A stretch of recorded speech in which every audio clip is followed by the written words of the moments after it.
Today's collectible spot, we're having a look at the Diamond Select Toys Star Trek Starship Legends, the Klingon Bird of Prey.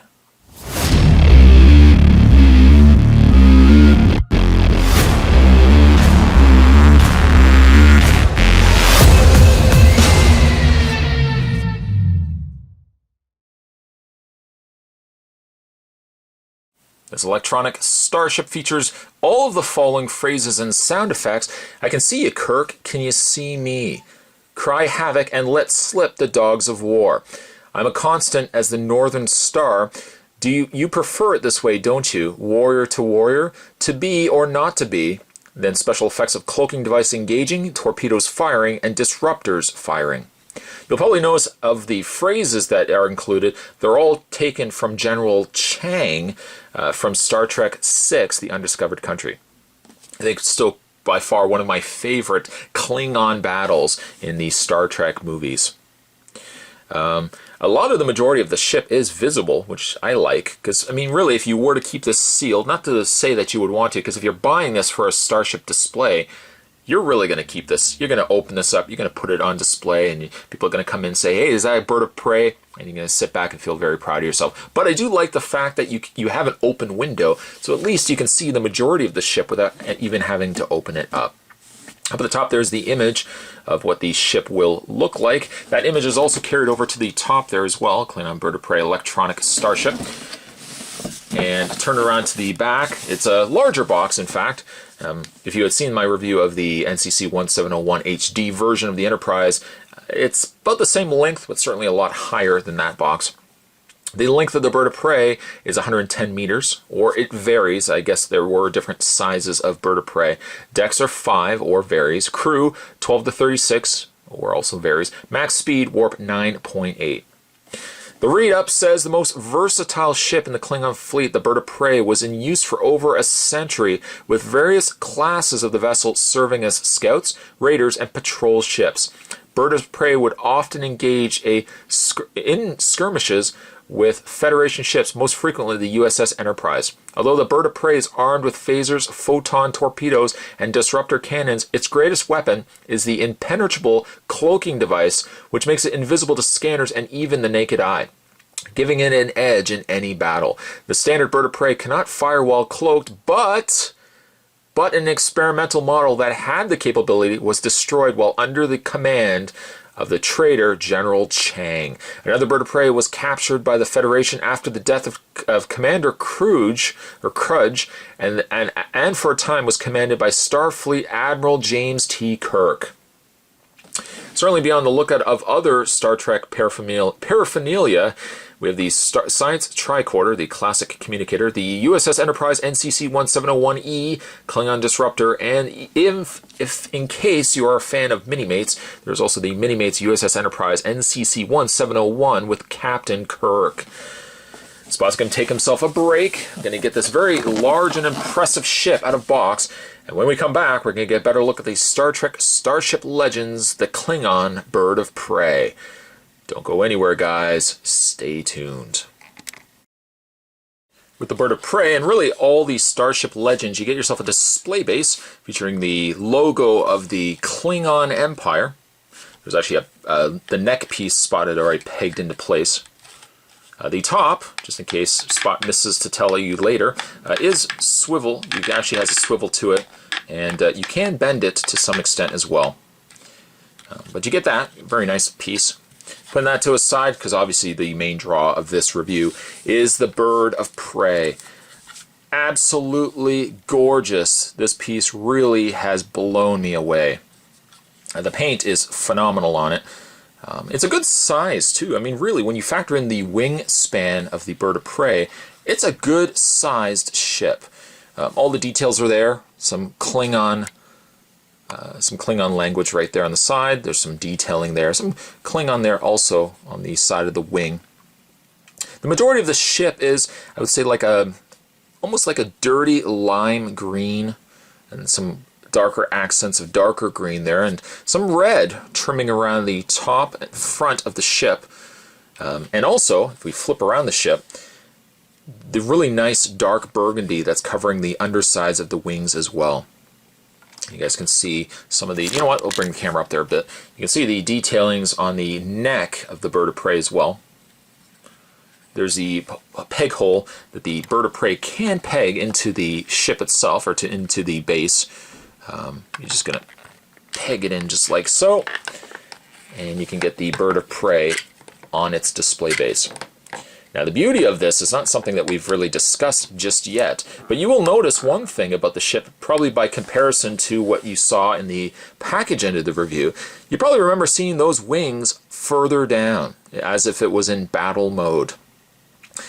I am pleasantly, well, I'm very happy to first of all get the ship, but I'm very happy also to say that the ship has movable wings. When I saw this ship initially, I was concerned to think that it was only in the one staction mode of its battle mode. Luckily, though, it does move its wings as well. There is the little ledges here, or the little grooves, interlock with one another, and it slides among those little grooves. So you can take the wing, and currently, I suppose this would be the wing of it in its landing mode, which is actually even the mode I almost prefer to have it in. You can also take it and take the wing, just a little bit of pressure, and rotate it forward.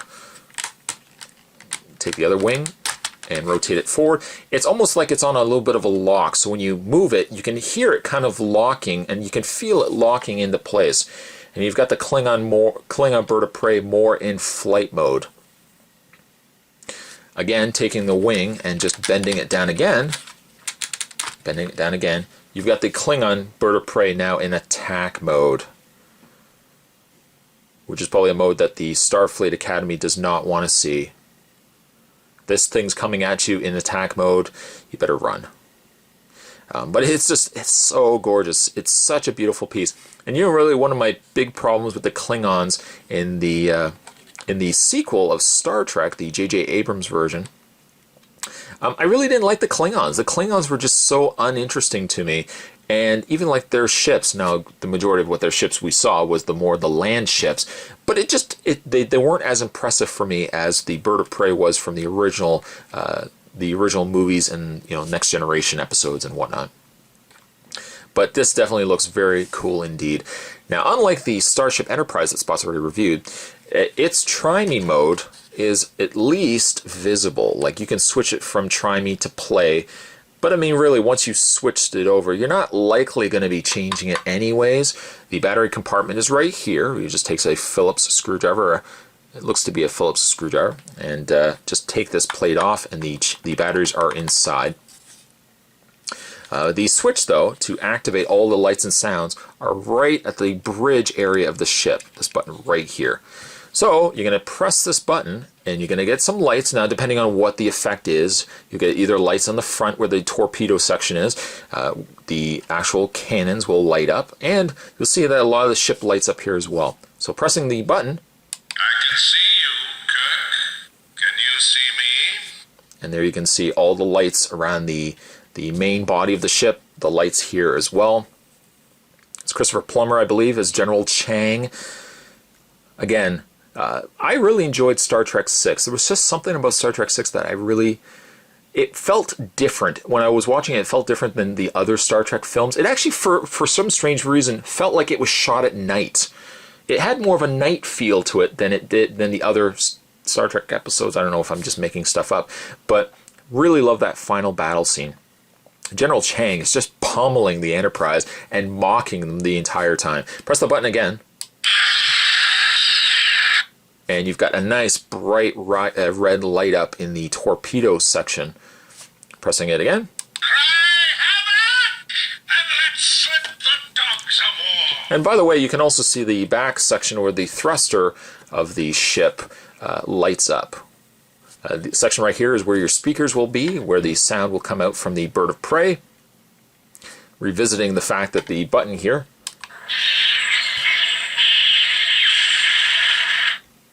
that lights up. Really, somewhat ironic, this was General Chang's downfall. Gas. What's that, Spock? Gas.